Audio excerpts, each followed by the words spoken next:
This call is now being recorded.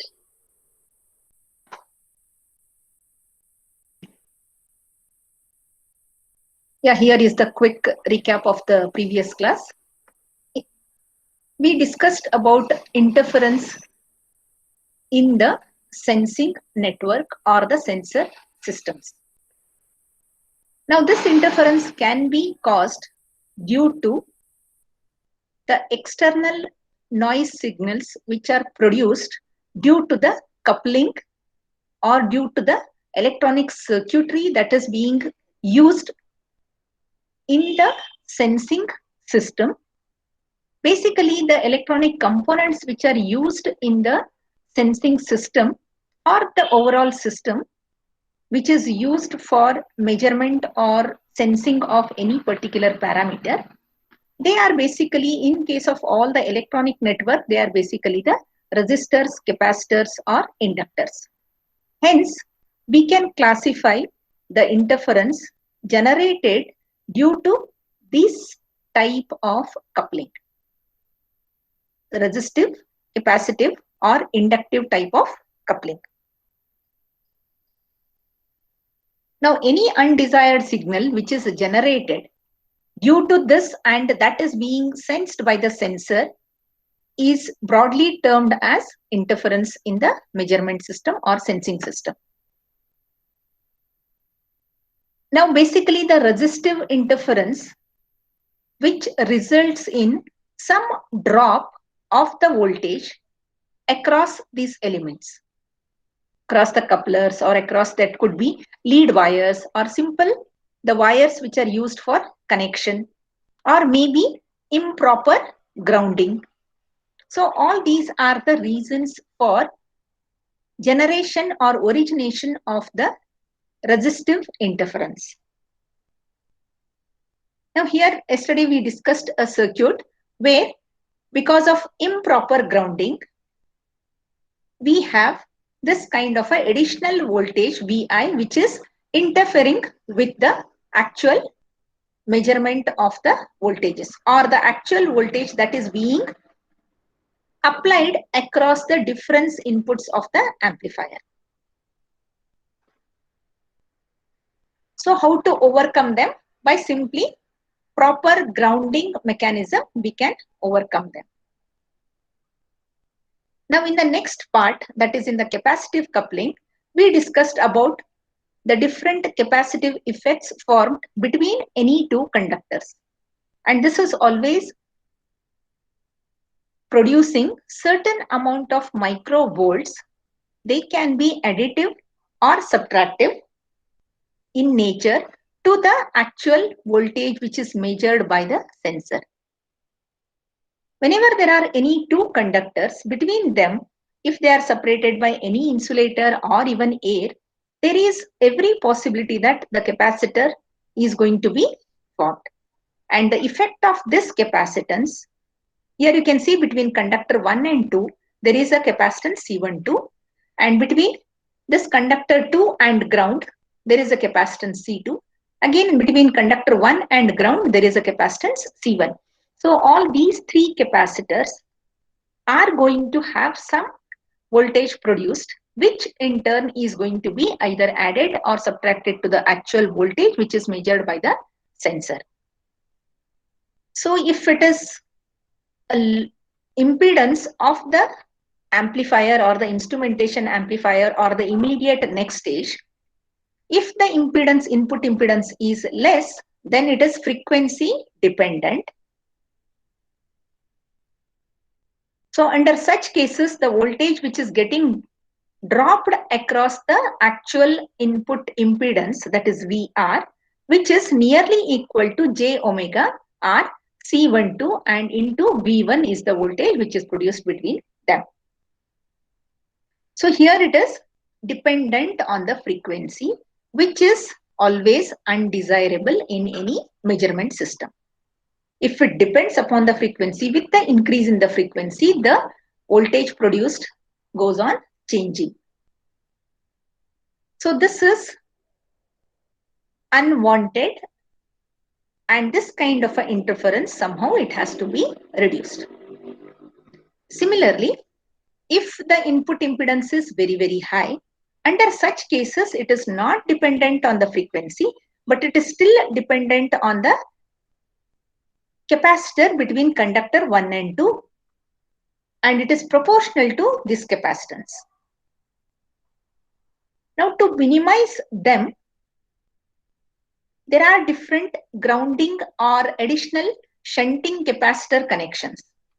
Now, these shunting capacitors are basically used for they are connected in parallel to these capacitors, and one terminal of them is grounded, so that all the excess voltage which is getting added to one of the terminals of the instrumentation amplifier, it is connected to ground so that this effect is minimized.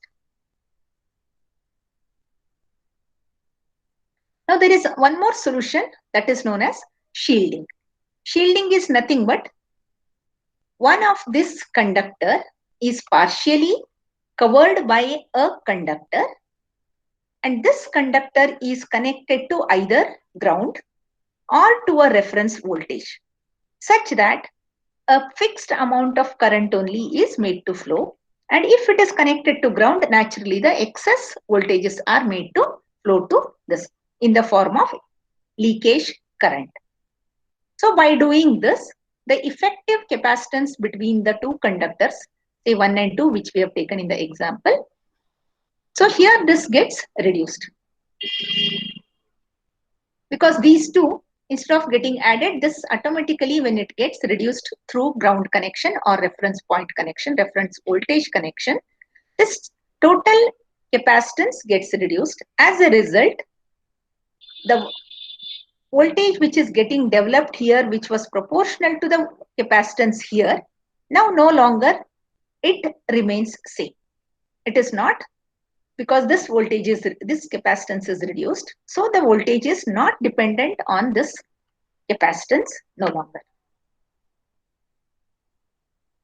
The next type of interference is basically due to inductive coupling. Now what is this inductive coupling? Whenever we have two conductors, we say that, okay, there is a capacitance formed. Whenever there are two coils which are carrying current, which are in the vicinity, they produce, due to mutual induction principle, some additional voltage. Whenever you have these coils, there are three factors which are coming into picture. If two coils are there, first thing is their self-inductance, which is usually represented by L factor. And here in this case, between these two, L1 and L2 are the two inductors, and between them there is a mutual induction happening, and this M is the coefficient of mutual induction or inductance. Now, how much voltage actually it is going to get produced, or how much voltage is getting added to the actual measuring system?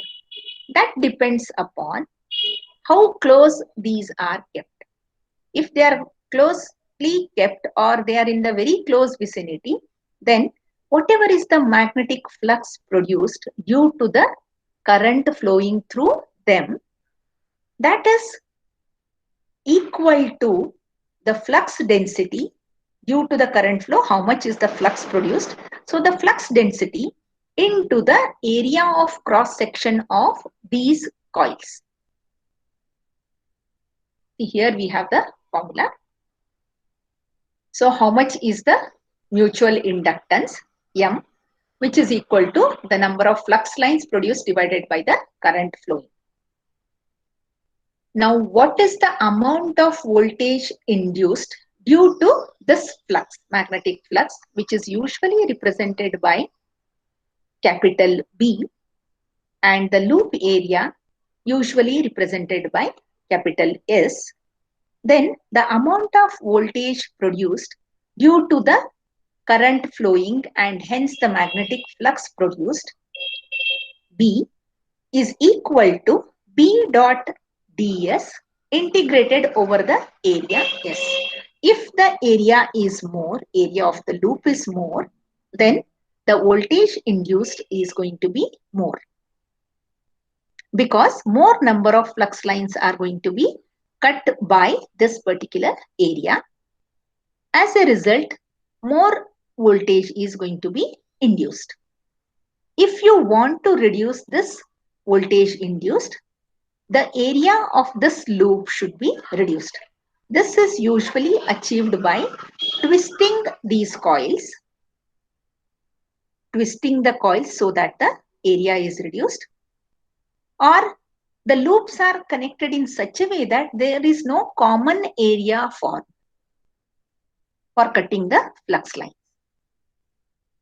And also this voltage induced, if in case it is a static field where the magnetic flux changes in accordance with the sinusoidal signal which is flowing through this, then by keeping the coil fixed, we can make it proportional to cos theta, or the angle between the loop and the flux lines. By changing this angle, the cos theta, when it becomes 90, the voltage induced will be equal to 0. So if the angle between this flux and the loop, if it is made equal to 0, then also it is very easy to reduce the voltage induced. So by different techniques like this, we can reduce this voltage induced or make it 0 in some cases by reorienting the circuit. The effects due to magnetic coupling can be minimized, or in some cases they can be reduced to 0.